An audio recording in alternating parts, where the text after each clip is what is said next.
Hello students, welcome to our channel learn with Hiya. आज हम करेंगे क्लास 10th लाइट चैप्टर जो है फिज़िक्स का, जिसमें टॉपिक्स है रिफ्लेक्शन एंड रिफ्रैक्शन। रिफ्लेक्शन हमें पहले से पता है, इस चैप्टर का पार्ट 1 है जिसमें अभी हम देखेंगे बेसिक, पुराना थोड़ा सा बेसिक, उसको एक्सप्लेन करूँगी। हमारे चैनल का नाम है लर्न विथ हिया।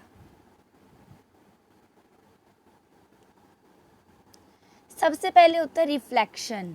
रिफ्लेक्शन क्या होता है?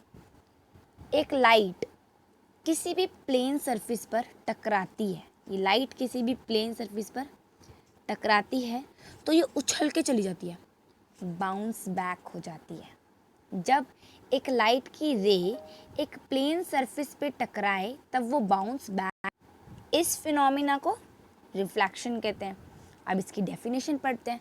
The phenomena of bouncing back of light into the same medium bye smooth surface is called reflection.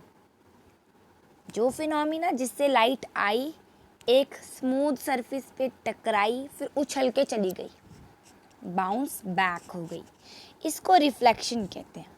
Reflection में कुछ पॉइंट्स होते हैं। पहला पॉइंट है इंसिडेंट लाइट या incident ray. Light which falls on the surface is called incident ray. यहाँ पर मैं रे भी कह दूंगी इसको जब भी कोई प्रॉब्लम नहीं। दिस इज रे ऑल्सो। यहाँ पर जो रे जो पड़ रही है सरफेस पे वो इंसिडेंट रे होती है। ये this is are incident ray जो कि सरफेस पे पड़ रही है, और जो जा रही है, जो बाउंस बैक हो रही है, वो रिफ्लेक्टेड रे होती है। Reflected ray, light which goes back after reflection is called reflected ray. Angle of incident, नाम में ही है angle, we are talking about some angle only. The angle between the incident ray and the normal. अब ये पता लगाने के लिए नॉर्मल क्या होता है? नॉर्मल होती है ये लाइन जो इन दो लाइंस को बीच में से डिवाइड करती है। इंसिडेंट रे और रिफ्लेक्टेड रे को जो बीच में से डिवाइड करती है वो होती है नॉर्मल। ठीक है, अब ये नॉर्मल के बीच में यहाँ जो ये वाला एंगल बन रहा है, ये वाला जो एंगल है, ये है एंगल ऑफ इंसिडेंट, क्योंकि ये इंसिडेंट रे और नॉर्मल के बीच में बन रहा है। और ये है एंगल ऑफ रिफ्लेक्शन, क्योंकि ये इंसिडेंट रे रिफ्लेक्टेड रे और नॉर्मल के बीच में बन रहा है। तो ये थे आपके पॉइंट्स। अब इनको रीड कर लेते हैं। Angle between the reflected ray and the normal. अब हमको पता ही चल गया कि नॉर्मल क्या है, रिफ्लेक्टेड रे क्या है। इसका एक बार रिवीजन करते हैं। एक प्लेन सरफेस है, स्मूथ सरफेस, प्लेन सरफेस। एक रे आई दौड़ी हुई, एक रे आई, टकराई, उछल के वापस चली गई, रिफ्लेक्शन ऑफ लाइट। जो रे आई वो इंसिडेंट रे, जो गई वो रिफ्लेक्टेड रे। इन दोनों को डिवाइड करा, इन दोनों को बीच में से बांटा नॉर्मल ने। जो एंगल इंसिडेंट रे और नॉर्मल के बीच में बना वो था हमारा एंगल ऑफ इंसिडेंस, और जो एंगल रिफ्लेक्टेड लाइट और नॉर्मल के बीच में बना वो था हमारा एंगल ऑफ रिफ्लेक्शन। होप कि आपको ये क्लियर होंगे छोटे छोटे टर्म्स। इसके बाद आते हैं मिरर्स, शीशे, जिनका हमें बड़ा शौक होता है। मिरर क्या होती है? एक सरफेस जिससे लाइट रिफ्लेक्ट हो जाए। कोई भी सरफेस भैया जहाँ पर लाइट आकर बाउंस बैक होकर रिफ्लेक्ट हो रही है उसे हम मिरर कहते हैं। प्लेन मिरर होता है, the reflecting surface is plane. If the reflecting surface is a plane, then the mirror is plane. अगर सरफेस प्लेन हुई तो वो मिरर भी प्लेन है। फिर आता है spherical mirror. If the reflecting surface is part of hollow sphere, then the mirror is spherical mirror. एक hollow sphere का पार्ट है, एक स्पेयर है जो अंदर से hollow है, खोखला, उसका पार्ट है, तो वो होता है हमारे स्पेरिकल मिरर्स। अब स्पेरिकल मिरर्स भी दो टाइप्स के होते हैं, concave and convex. In this mirror reflecting surface is convex. इसमें जो रिफ्लेक्टिंग सरफेस होती है वो कॉन्वेक्स होती है and it diverges the light, ये लाइट को डाइवर्ज कर देता है।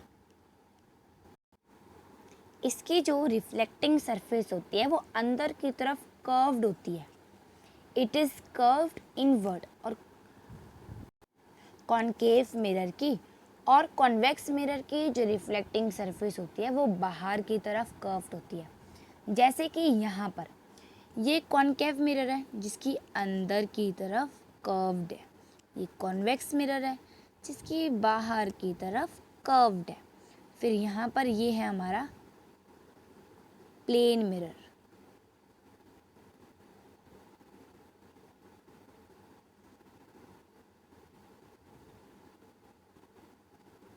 प्लेन मिरर और ये कॉनकेव एंड कॉन्वेक्स। अब आते हैं मिरर के कुछ पैरामीटर्स, मिरर की कुछ चीज़ें जो मिरर में होती है उनको समझना।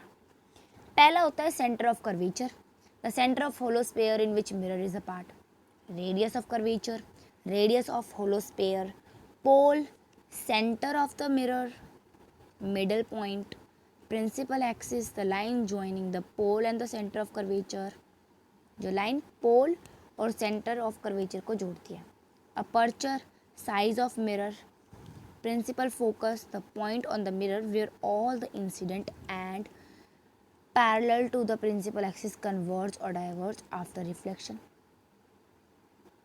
आगे बताऊंगी इसके बारे में। Focal length, distance between pole and focus. अब यहाँ पर आ गए, सबसे पहला था ये हमारा मिरर। अपर्चर क्या होता है, इस मिरर की लेंथ, कि भैया ये मिरर कितना बड़ा है। अब फोकस, पोल क्या होता है, पोल सेंटर ऑफ द मिरर, जो मिरर है उसका सेंटर होता है पोल।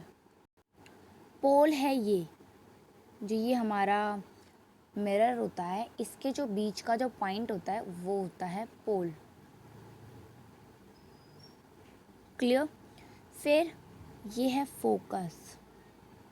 फोकस क्या होता है, जहाँ पर जो आपकी लाइट आ रही है, जो आपकी जो भी रेज आ रही है वो यहाँ पर आकर ऐसे मीट कर रही है, मतलब यहाँ पर मीट कर रही है, ये होता है, ये फोकस पर मीट करती है। ठीक है। सेंटर ऑफ कर्वेचर होता है इस स्फीयर का रेडियस। अब मान लो ये पूरा का पूरा स्फीयर ऐसे है, somewhat would be its radius, तो ये इसका होता है रेडियस। और फोकस रेडियस का आधा होता है। क्लियर।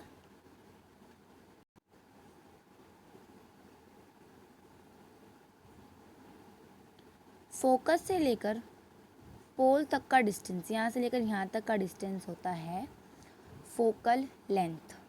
क्लियर। और ये जो ये पूरी लाइन होती है ना, ये होती है प्रिंसिपल एक्सिस, और ये इस मिरर की रिफ्लेक्टेड सरफेस है। और ये एक कॉनकेव मिरर है क्योंकि जो रिफ्लेक्टिव सरफेस है वो इनवर्ड की तरफ से।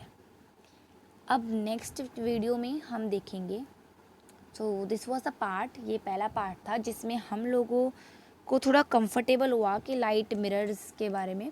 नेक्स्ट पार्ट में हम और अच्छे से रिफ्लेक्शन वगैरह पढ़ेंगे कि रिफ्लेक्शन होती है तो किसको कट इंटरसेक्ट करके कैसे, कहाँ की तरफ, ये सब चीज़ें पढ़ेंगे। तो नेक्स्ट पार्ट का वेट करना है और इस पार्ट को लाइक करना है, चैनल को सब्सक्राइब करना है।